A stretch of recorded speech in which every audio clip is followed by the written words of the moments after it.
सुरभीनी गाइया के गुबराली पायौ राघु नंदन हरे।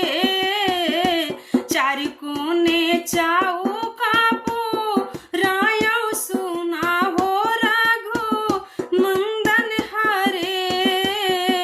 चारि कोने चाऊ कापू रायौ सुना हो राघु नंदन हरे। हरे हरे बासावा का टायो सुना हो राघु नंदन हरे। पतियानी झालारीला गायौ सुना हो राघु नंदन हरे।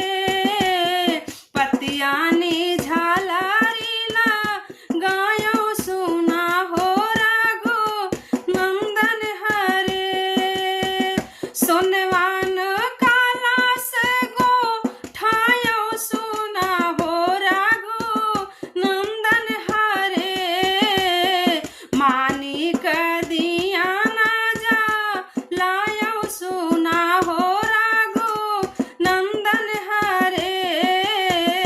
मानिक दिया ना जा लायौ सुना हो राघु नंदन हरे।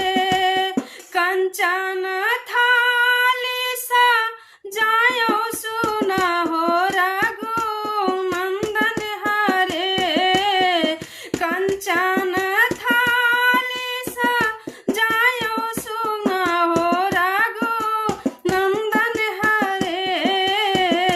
रामा के तिलक ला गायौ सुना हो राघु नंदन हरे। रामा के तिलकिला गायौ सुना हो राघु नंदन हरे। आधे पाटे